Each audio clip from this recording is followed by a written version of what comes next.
የመከላከያ ቁመና በአማራ ክልልና በኦሮሚያ ክልል ምን ይመስላል የሚለው ያው እንደምታወቀው ሰሞኑን ሁላችንም የምናውቀው ነገር ነው። በአማራ ክልል በተለይ በወልዲያ አካባቢ እና በጋሸና አካባቢ የተከሰቱ ጉዳዮች ከሚዲያም ሰምተናል። የፋኖ ኃይል በቀላሉ የመከላከያን ያጠቃበትና ብዙ ነገር አይተናል። ይሄ ነገር እንዴት ሆነ? የመከላከያ ቁመና ምን ይመስላል? ምንድነው ከዚህ የምንረዳ የሚለውን መዳሰስ ያስፈልጋል። ወደ ኦሮሚያ ክልልም በሚቀጥለን እንሄድበታለን። ኦሮሚያ ክልልም በተለያዩ ዞኖች አዳዲስ ያው የኦሮሞ ነፃነት ሰራዊት የተጎናጸፈ ያለው ብዙ እንትኖች አሉ፣ ብዙ ያልተነገሩ ነገሮች አሉ። በተለይ በኢሉባቦር አካባቢ፣ በሐረርጌ አካባቢ፣ በአርሲ እና ዳግም ደግሞ በሰሜን ሸዋ እና ምዕራብ ሸዋ ያው ድሮ ብዙም እንቅስቃሴ ያልነበራቸው ያው ተስፋፍቶ ብዙ ለውጦች አሉ። በተለይ በጦር ሜዳ በተለይ በውጊያ አካባቢ ብዙ ለውጦች ስላሉ እሱን ምንድነው የመከላከያ ሰራዊት የአብይ የመከላከያ ሰራዊት ቁመናው ምን ይመስላል የሚለውን በደንብ መረዳት ያስፈልጋል። በተለይ በሁለቱ ክልሎች ላይ ፎከስ በማድረግ ስለዚህ አሁን ወደ አንተ ልመልስ ይታና በሁለቱም ክልሎች የመከላከያ ቁመና ያው እንደምናስታውሰው በአንድ ሳምንት እንጨርሳለን፣ በሁለት ሳምንት ጨርሰን እንመለሳለን። ያው በተለይ በኦሮሚያ አካባቢ ባለፉት 7 ዓመታት የምንሰማው ተመሳሳይ የአብይ ሪፖርቶች እናውቃለን። አንድ ሳምንት ነው የሚፈጅብን፣ በቃ ጨርሰን አጽድተን እንመለሳለን ከወለጋ እና ከጉጂ ተባለ። ከዛ በኋላ ይኸው 7 ዓመት አለፈ እና የኦሮሞ ነፃነት ሰራዊት አሁን ሁሉም ቦታ ተደራጅቶ የሚገኙበት ሁኔታ ነው። የአማራ ክልልም ያው 2 ዓመት ጨርሶ 3ኛ ዓመቱን ይዟል ጦርነቱ። ፋኖ ብዙ ድሎችን እየተጎናጸፈ ነው። ይሄ ሀቅ ነው። ይሄ ምንድነው? የመከላከያ ሰራዊት የአብይ ጦር ምን እየሆነ ነው? እንዴት ታየዋለህ? ይታን መልካም ምልከይሳ፣ እንግዲህ አንተም አንስተኸዋል እንደጀመርከው ያ ሁሉም ሰው እንደሚያስታውሰው አንድ ጊዜ በሳምንታት ቀጠሮ እየወሰዱ ሌላ ጊዜ በወራት ቀጠሮ እየወሰዱ እየጨረስን ነው፣ አልቀዋል፣ በ10% ነው እየገጠምን ያለ ነው፣ ምንም በቃ ከምንም የሚቆጠሩ ሰዎችም አይደሉም ብለው በአማራ ክልልም በኦሮሚያ ክልልም የሚንቀሳቀሱ ታጣቂዎችን እና አቅማቸውን የማሳነስ በተለይ በህዝብ አይን ውስጥ ከዚህ የሚገባ ወታደራዊ ኃይል ያለው ቡድን አይደለም የሚል ነገር ለማሳየት ብዙ ጥረዋል። ይሄ የሚታወቅ ነገር ነው። በተለይ ኦሮሚያ ውስጥ በተደጋጋሚ እንደተናገሩት በተወሰነ ደረጃም ደግሞ ፕሮፓጋንዳቸው ተገዢነት እንዳገኘ ይታወቃል። ይሄ ደግሞ የተለያዩ ምክንያቶች አሉት። አንደኛ በተለይ ሰኚ የገቡ ጊዜና ከዛ በኋላ አይ በቃ ከዚህ በኋላ የቀረው ምንም የሚረባ ነገር አይደለም የቀረው የሚል ነገር ነው የተጀመረው። እንዲያውም ከዚያም አልፈው የቀሩትን አዛዦች ለመያዝ ነው የምንንቀሳቀሰው እንጂ አሁን የምንዋጋው ኃይልም የለንም የሚል ነገር ነበረ። እንደው ለማስታወስ ያክል ማለት ነው። አማራ ክልልም አሁን ሰሞኑን እንደዚህ ነው እየተናገሩ ያሉት። ከተሸነፉ በኋላ መከላከያ ከተመታ በኋላ እና እጅ ከሰጠ በኋላ መከላከያ ኃይሉ በሰልፍ በቪዲዮ ከታየ በኋላ አዛዦቹን ለመያዝ ነው እየተንቀሳቀስን ያለ ነው የሚል ነው። ግን በተጨባጭ መሬት ላይ ያለው ሁሉም ሰው እንደሚያውቀው ጦርነቱ የሚካሄደው በድሮን ጭምር ነው። በአማራ ክልልም በኦሮሚያ ክልልም ጦርነት በመሬት ብቻ ሳይሆን በድሮን ጭምር ነው። ምን ማለት ነው? በድሮን ጭምር ማለት አንደኛ ወታደራዊ ኃይሉ በመሬት የመቅጠም አቅሙ በፊትም የተዳከመ ነው የአብይ። ይሄ ማለት ወታደራዊ ብልጫ የለውም፣ ጠመንጃ የለውም፣ የወታደር ብዛት የለውም ማለት አይደለም። እንደሚታወቀው ኦኤልኤ በኦሮሚያ፣ ፋኖ በአማራ በህዝቡ ታቅፎ የሚንቀሳቀሱ የህዝብ ልብ ያገኙ ታጣቂዎች ናቸው። ስለዚህ እነኝን መቅጠም አልቻለም። ስለዚህ የቂም በሚመስል መልኩ ሁሉ አንድ ጊዜ ትምህርት ቤቶች ላይ፣ ሌላ ጊዜ ጤና ጣቢያ ላይ እየተኮሱ ህዝብን፣ ሰላማዊ ህዝብን ሲፈጁ ነው የከረሙት። ይሄ እንግዲህ በኦሮሚያ አሁን ኦልሞስት 7ኛ ዓመቱን ነው። በአማራ ክልል 2 ዓመት ጨርሰው 3ኛ ዓመት ውስጥ ገብተዋል። እንደዚህ አይነት ውጊያ ከተጀመረ ማለት ነው። አሁን በኦሮሚያ ባለፉት 7 ዓመታት ስናይ የከረምነው ነገር በአማራ ክልል በጣም በከፍተኛ ደረጃ ሲታይ ነው የነበረው። ባለፉት ጥቂት ሳምንታት ውስጥ ምንድን ነው የተደረገው? መከላከያ በእዝ በኮር ነው የምንቀሳቀሰው። ያ ኃይል ነው የተመታው። አሁን በአማራ ክልል ያለው የፋኖ ወታደራዊ እንቅስቃሴ ከእንቅስቃሴው ማንበብ እንደሚቻለው ይሄ የጉሬላ ትጥቅ በጉሬላ ትጥቅ ከመዋጋት እና ወደ ኮንቬንሽናል ግጥሚያ ለመሄድ እዛ መሃል ያለ ኃይል ነው የሚመስለኝ ሳየው ማለት ነው። ኮንቬንሽናል ላይ ደርሷል ብዬ አልልም፣ ግን ወደ ኮንቬንሽናል የተቀረበ ግን ከጉሬላ በጣም ያለፈ ኃይል ሆኗል። አሁን እነሱ የሚናገሩትን ብቻ ሳይሆን የተፈጸመውን ነገር ስንመለከት ክፍለ ጦሮችን መበተን ጀምረዋል። ክፍለ ጦሮች ተበትነው አሁን በዚህ ሰዓት የተማረኩት በተለይ የቆሰሉት ሰዎች እርዳታ እንዲያገኙ እንደዚህ አይነት ልመና ነው እየተካሄደ ያለው። ከዛ በኋላ ደግሞ የድሮን ውጊያ ነው በጣም የተጧጧፈው። ምን ማለት ነው?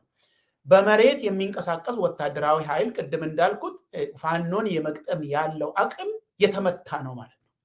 ይሄ በአካል የተመታው ብቻ ሳይሆን እንደገና ራሱን አደራጅቶ ወደዛ አካባቢ በተለይ ወልዲያና ወልዲያ አካባቢ ሄዶ የመንቀሳቀስ አቅሙ የተመታ ነው ማለት ነው። ሞራሉ የለም። የወታደር ሞራል ተነክቷል በዚህ ጉዳይ ላይ። ስለዚህ በአስቸኳይ ወታደሮችን እንደገና ወደዛ የማዝመት አቅሙ የለም። ከዚህ በፊት ባለፉት ሳምንታት እንደሰማነው ደግሞ ሆርን ኮንቨርሴሽን እንደደረሰው መረጃም እንደምታስታውሰው መከላከያ ውስጥም ብዙ የመጨነቅና የመደናገጥ ጉዳይ ተፈጥሯል። በዚህ ጉዳይ ላይ መረጃ እነከሌ ስላሸለኩ ነው፣ እነከሌ ወደ ጠላት እየሄዱ ነው፣ እንደዚህ የሚል ድንጋጤ አለ እዛ ውስጥ። ስለዚህ ምን እየሆነ ነው ላልከኝ፣ ከዚህ በፊት ያለው ይሄ ፋቲክ እየጨመረ ነው፣ በጣም እየጨመረ ነው። ከዚህ በፊት ወታደሮች አደባባይ ሁሉ ወጥተው ራሳቸውን እየቀረጹ፣ ሌላ ጊዜ ደግሞ በፓርላማ ስብሰባ ላይ እየቀረቡ እየተጋበዙ ችግራቸውን በቴሌቪዥን ጭምር እየተናገሩ ነው ያሉት።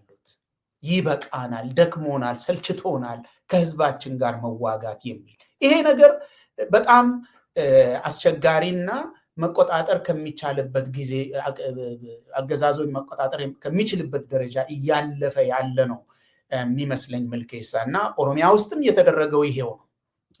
ለመጀመሪያ ጊዜ አይደለም። ኦሮሚያ እንደነገርኩ 7 ዓመት አስቆጥሯል። መመታት አለ፣ መምታትም አለ። ነገር ግን አሁን በጣም ብሶበታል። ምንድን ነው የባሰበት? አንደኛ እነሱ ከተናገሩት በጣም እጥፍ ድርብ በሆነ መልኩ የኦሮሞ ነፃነት ሰራዊት ሰርቫይቭ ማድረግ ብቻ መኖር ብቻ ሳይሆን አዲስ የውጊያ አውድማዎችን ከፍቷል። በምስራቅ በአርሲ እና በሐረርጌ በተለያዩ አካባቢዎች አዲስ የውጊያ ሜዳዎችን ከፍቷል። ይሄ እና አዛዦቹን እየፈለግን ነው ለመያዝ ወዲያ ወዲህ እየሮጥን ነው የሚለው ነገር ሳይሆን የውጊያ አውድማዎች፣ አዳዲስ የውጊያ አውድማዎች እየተከፈቱ ነው። ይሄ ነገር ደግሞ ይሄ ወታደራዊ አሰላለፉን ብቻ ሳይሆን የፖለቲካ አካሄዱንም በተለይ ኦሮሚያ ውስጥ ያለውንም እየቀየረ የሚሄድ ነው የሚመስለኝ። ምልኬስ አመሰግናለሁ። ያው እየሆነ ያለው ግልጽ ነው ማለት ነው። የአብይ ወታደር በሁለቱም ክልሎች እየተሸነፈ እንደሆነ ምንም እዚህ ላይ የሚያጠያይቅ ነገር አይደለም። ይሄ ለምንድን ነው የሆነው? አንተ እንዳልከው መከላከያ ተስፋ ቆርጧል። በአብይ ተስፋ ቆርጧል። መከላከያ በተለይ የኢትዮጵያ መከላከያ ሰራዊት ለምንድን ነው የምዋጋው ብሎ ጠይቋል። መልስ የሚሰጥ ሰው የለም። ለአብይ ለእኔ ብላችሁ ተዋጉ ብሎ በቀጥታ አላወራም። ለኢትዮጵያ ይላል። የቱ ነው ኢትዮጵያ? ሰውን መጨፍጨፍ፣ በድሮም መጨፍጨፍ፣ በታንክ ማቃጠል። አሁን ደግሞ ወታደሮቹ አንደኛ እህል እንኳን አያገኙ። ቀይ መስቀል ቅድም ያልከው እርዳታ እንኳን አያገኙ። የሞተው እንኳን ሬሳው ሞቷል ተብሎ ለቤተሰቡ አይረዳም። ምንም መልእክት እንኳን አይደርስም። ደሞዛቸው የሚታወቅ ነው። ደሞዝ የላቸው። የአብይ ሰራዊት በአግባቡ እንኳን ስልጠና አልወሰዱም። የሆነ እንደ በቃ ለብ ለብ አድርጎ ቀጥታ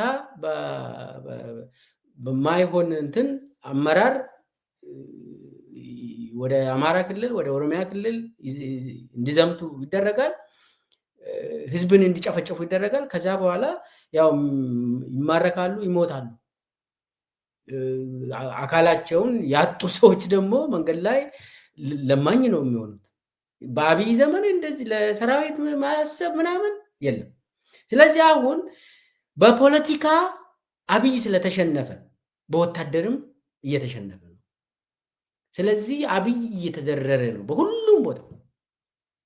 አሁን የኢትዮጵያ መከላከያ ሰራዊት አብዛኞቻቸው ደግሞ በግድ በጉልበት ነው አይደለም የሚመለመሉት። በግድ እኮ ነው። እና በግድ መልምለ ምን ሊያደርጉልህ ነው? እና አብይ በግድ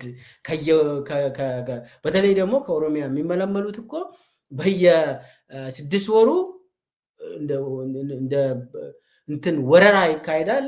ከዛ በኋላ ለብ ለብ ስልጠና ይሰጣሉ፣ ከዛ ያሰማራሉ። በዚህ ምክንያት አንደኛ በፖለቲካ መሸነፉ፣ አብይ በፖለቲካ መሸነፉ፣ ብልጽግና እንኳን የለም። አብይ በፖለቲካ መሸነፉ መከላከያ ሰራዊትም ተልኮ ስለሌለው ድንበር እየጠበቀ አይደለም። መከላከያ ሰራዊት ህዝብን ጨፍጭፍ ብሎ እኮ ነው የሚላኩ። ስለዚህ መከላከያ ደግሞ ህዝቡን አንጨፈጭፍም ብሎ በውስጥ ጠይቋል። ባይዘወይ በውስጥ ጥያቄ ሲጠይቁ ቆይቷል እኮ መከላከያ ኤግዞስት አድርጓል ጠይቆ እና 7 ዓመት ሙሉ የተዋጋ መከላከያ ነው። መከላከያ እኮ ለዘላለም አይዋጋም። ብሪፍ መሆን አለበት እኮ ውጊያ ራሱ። እና አሁን መከላከያ ሰራዊት እየፈረሰ መሆኑን እያየን ነው። በቀላል አሁን ኦኤልኤ ማርኮ እያየን ነው። ፋኖ ማርኳቸው እያየን ነው። ይሄ ምንድነው መልእክቱ? መከላከያ ሰራዊት የአብይ መከላከያ ሰራዊት በውስጡ አምኖ አይዋጋም፣ እጅ ይሰጣል ማለት ነው ከዚህ በኋላ። ስለዚህ አሁን ሰሞኑን በኦሮሚያ አካባቢ የምናየው አብይ ሲሸነፍ ማለት የአብይ ሰራዊት ሲሸነፍ ምንድን ነው እያደረጉ ያሉት? ማህበረሰብን፣ እናቶችን፣ አባቶችን መረሸን ጀመሩ። ኢሉባቡር አሁን ዳሪሙ ወረዳ በኦሮሞ ነፃነት ሰራዊት ስለተቆጣጠረች ሰሞኑ በጣም ጠረፍ ላይ አንተ ታውቋለህ። ዳሪሙ ኢሉባቡር ኦኤልኤ ስለተቆጣጠረው በቃ ዝም ብሎ ጦርነት ተካሄደ። ከዛ ኦኤልኤ እንግዲህ ያው ሪትሪት ያደርጋል እንደዚህ ይመስለኛል። እናቶችን ረሸኑ። እነ አብይ የአብይ ሰራዊት እናቶችን ረሸኑ። ይሄ ሰሜን ሸዋ ልጅሽ ኦኤልኤ ነው ተብሎ እናትን፣ አርሲ ውስጥ እነዚህ ሼኮችን መረሸን፣ የሃይማኖት አባቶችን መረሸን፣ ልጆቻችሁ ጫካ ገቡ ተብሎ ተስፋ ቆርጦ አብይ ለምን በኦኤልኤ ወታደር ጋር መግጠም ስላቃተው ተመልሶ ምንድን ነው የሚያደርገው? ቤተሰቦቹን መረሸን። ይሄ አሁን ህገወጥ ነው። ይሄ በዓለም አቀፍ ህግ የተከለከለ ነው። የጦር ወንጀል ነው የሚሆነው። ዎር ክራይም ነው። ለህግ መቅረብ ይመጣል እኮ እና በሁለቱም አቅጣጫ በኦሮሚያ ክልልም በአማራ ክልልም መከላከያ ሰራዊት እየተሸነፈ በውስጡም በጣም ፈረካክሰዋል። በውስጥም የምናገኘው መረጃ ያንን ያሳያል። ስለዚህ ከዚህ በኋላም በአማራ ክልልም ሆነ በኦሮሚያ ክልል ዳግም ቁመናውን መልሶ እንደዚህ ያሸንፋል እንደዚህ 7 ዓመት ስላየን አይ ቲንክ መናገር እንችላለን ይመስለኛል። በኮንፊደንስ መናገር ይቻላል። በጣት የሚቆጠሩ ሰዎች ናቸው እንደዚህ እየተባለ አሁን በሺዎች የሚቆጠሩ ናቸው የኦኤልኤ ሰራዊት ዛሬ። ፋኖም ተመሳሳይ እና የአብይ መዋረዱ እየተዋረደ እንደሚሄድ ግልጽ ይመስለኛል።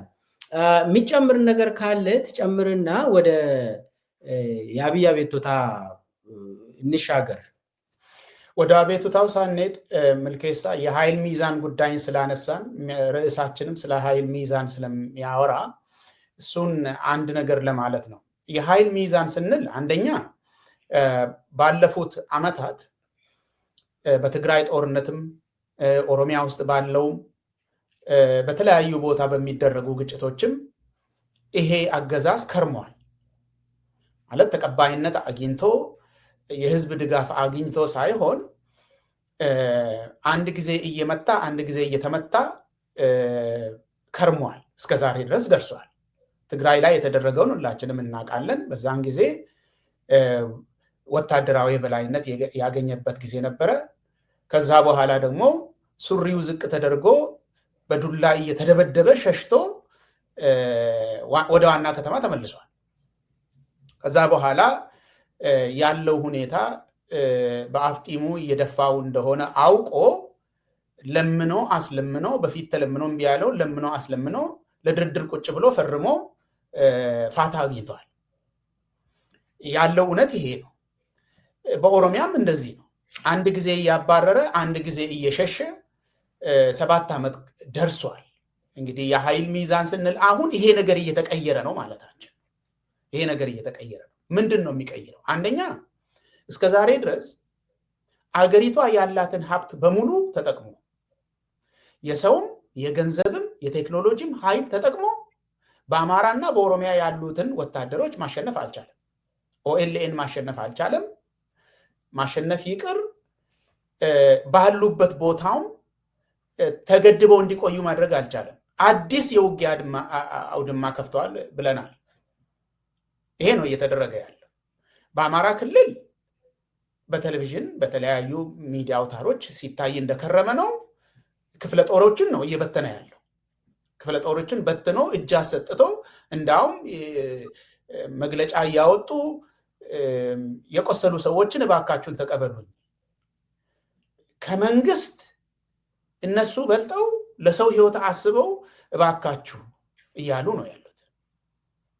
ስለዚህ የኃይል ሚዛን ተለውጧል፣ እየተለወጠ ነው ስንል ምን ማለት ነው? አንደኛ 7 ዓመት ሙሉ ያለውን ገንዘብ የአገሪቷን ገንዘብ የሰው ኃይል ቴክኖሎጂ ሁሉ ተጠቅሞ ማሸነፍ አልቻለም። አንድ ሁለተኛ አሁን ባለንበት ጊዜ ላይ ወታደሮቹ አቅም እያነሳቸው እየተሸነፉ ነው ያሉት። ስለዚህ የኃይል ሚዛን ወዴት እያጋደለ ነው ነው? በተደጋጋሚ እንደተናገር ነው ባንናገርም ደግሞ የሚሰጠው መልእክት የፋኖና የኦኤልኤ በህይወት መኖራቸው ብቻ የሚያሳየው የህዝብ ድጋፍና የፖለቲካ ቅቡልነት እነሱ እንዳላቸው። ምንም ይሄ የትኛውም ሪበል ቢሆን ከመንግስት በአቅም በእጥፍ በልጦ አይደለም የሚኖረው። የህዝብ ድጋፍ አለው ወይስ የለውም ነው። የህዝብ ድጋፍ ካለው ይኖራል፣ የህዝብ ድጋፍ ከሌለው ይጠፋል። ይህ የሚታወቅ ነገር። ስለዚህ አሁን እየመቱ ያሉት እየበተኑ ያሉት ከዛ ቅቡልነት በተጨማሪ ጎል የሚያስቆጥርላቸው የነሱን ሞራል የሚያነሳ የብልጽግናን ወንበዴዎች ደግሞ አቅም የሚነሳ ነው። ስለዚህ የህዝብ ድጋፍ ሲደመር አዲስ ወታደራዊ ድሎች ወደ እነሱ ኃይል ሚዛኑ እያጋደለ እንዳለ የሚያሳይ ነው ባይነ እሱን ነው የኃይል ሚዛን እያለን ያለ ነው። ስለዚህ ሰውየው ስልጣን ላይ ቢኖርም ወዲያ ወዲህ ወታደር እየላከ እናቶችን መረሸን ቢችልም ድሮን እየላከ ቢገልም ይሄ አሸናፊነቱን እያሳየ ሳይሆን የኃይል ሚዛን እየተለወጠ እንዳለ ነው። እሱም ራሱ ድሮንን በተደጋጋሚ እየላከ ጤና ጣቢያ ሳይቀር ይሄ በሪፖርት እየቀረበ ነው። በነገራችን ላይ የምንናገረው የጤና ጣቢያ ተመታ የምንለው ቢቢሲ አማርኛና ቢቢሲ አፋን ኦሮሞ ሂዱና አንብቡ። ያላያችሁ ሰዎች ያልሰማችሁ ሰዎች ካላችሁ ማለት እኛ የምንናገረው ነገር አይደለም። አንድ ጤና ጣቢያ ውስጥ ፋኖች ለመታከም ገብተዋል ቆስለው በሚል ነርሶች ሳይቀሩ ወላድ እናት ሳትቀር በድሮን አቃጥለዋል ጤና ጣቢያ። ይሄ በቢቢሲ ተረጋግጦ የቀረበ ሪፖርት ነው የምናወራው ማለት ነው። የሌለን ነገር አይደለም የምናወራው። ስለዚህ ይሄ ብርታትን አይደለም የሚያሳየው፣ ድካምን ነው የሚያሳየው፣ መዝለፍለፍን ነው የሚያሳየው። ወታደራዊ አቅምህ እያነሰ እየወረደ ህዝብን ወደ መግደል መሄድ ተስፋ የመቁረጥ እንጂ ተስፋ የመኖር አይደል። ስለዚህ የኃይል ሚዛኑ በዚህ ነው የሚለካው ለማለት ነው። ምልኬሳ እቺኑ ብዬ ላቁም። አመሰግናለሁ። ካልከው የዓለም አቀፋዊ ፋክተሩንም ማንሳት ተገቢ ይመስለኛል። ይሄ የኃይል ሚዛን በኢትዮጵያ አሁን ባለው ፖለቲካ እየተቀየረ ነው ብለናል። መቀየሩ ደግሞ ዋና ምክንያቶቹ የውስጥ ጉዳይ ነው። ዋናው አንተ እንዳልከው የውስጥ አቅም በተለይ ደግሞ የፋኖ እና የኦኤልኤ የውስጥ አቅማቸው እያደገ መምጣቱ ነው። ያ ደግሞ ህዝባዊነታቸው ነው። አቅም ማለት ዋናው ነገር ህዝባዊነት ነው። ከዛ በኋላ ሌላው ሪሶርስ፣ ጠመንጃ፣ ስልጠና ምናምን ይመጣል። እሱ በተጨማሪ አንዱ የህዋትና የትግራይ ጦርነት በነበረበት ጊዜ አብይ በአገር ውስጥም ለምሳሌ ፋኖ ከአብይ ጋር ነበር። በዛን ጊዜ የኃይል ሚዛኑ ዛሬ ተቀይሯል። ፋኖ ከአብይ ጋር አይደለም። አሁን ፋኖ አብይን ይተዋጋ ነው። ስለዚህ አንዱ የኃይል ሚዛን ቦታውን ለውጧል። አንዱ ይሄ በውስጥ በውጭ ደግሞ ለምሳሌ ኤርትራ ከአብይ ጋር ነበረች በትግራይ ጦርነት ጊዜ። ዛሬ ኤርትራ ከአብይ ጋር አይደለችም። በኋላ እንመጣበታለን። ሌላ ደግሞ አልቡራን በሱዳን እያሸነፈ ነው። ሐሜቲ አብይ የሚደግፈው ሐሜቲ እየተሸነፈ ነው፣ ቦታ እየለቀቀ ነው። ስለዚህ አብይ እኮ ሐሜቲን የሚደግፈው በዩኤኢ ታዞ ነው። ዩኤኢ ነው አብይን የሚያሽከረክሩት ዩኤኢዎች ናቸው። ስለዚህ በሱዳን በኩልም ዩኤኢ እየተሸነፈች ነው። ኤርትራ ደግሞ የአልቡራንን ነው የምትደግፈው። ስለዚህ የአካባቢያዊ ጂኦፖለቲክስም አብይ ላይ ተጽዕኖ እያሳደረ ነው። ባላንስ ኦፍ ፓወር ተቀይሯል እዛ አካባቢ። ስለዚህ አሁን ዩኤኢዎች ሉዝ እያደረጉ ነው፣ አብይ ሉዝ እያደረገ ነው በአፍሪካ ቀንድ። አጠቃላይ ባላንስ ኦፍ ፓወሩን የዓለም አቀፉን ካየ ነው አብይ አሁን ኤርትራ ናልኝ ኤርትራ ብሎ ብለምን ኤርትራ የምትመጣለት አትመጣም፣ የለም። ስለዚህ በኋላ እንመጣበታለን። ስለዚህ የኃይል ሚዛኑ ሙሉ በሙሉ እየተለወጠ ስለሆነ አብይ መሸነፉን በህልም እያየ ይመስለኛል። ስለዚህ በሀገር ውስጥ በዶሜስቲክ ፖለቲክስም ኃይል ሚዛኑ ሙሉ በሙሉ በህዝብ የተደገፈ በከተማ በገጠር ከአብይ ጋር ህዝብ የለም። ሰው አማራጭ ኃይልን እየፈለገ እየጠየቀ እየደገፈ ነው። የግድ ስለሚሆን ሰው ተርቧል። ስለዚህ ለውጥ ይፈልጋል። ሰው በየቀኑ ይረሽናል። ስለዚህ ሌላ ኃይልን ይደግፋል። ይሄ ምንም የተፈጥሮ ጉዳይ እኮ ነው። ምንም አርጊመንት የምንሰጠው ነገር አይደለም። ስለዚህ ኃይል ሚዛኑ በሀገር ውስጥም በዓለም አቀፍም ጊዜ ወስደን ማውራት ይቻላል እየተለወጠ ነው። አብይን በተመለከተ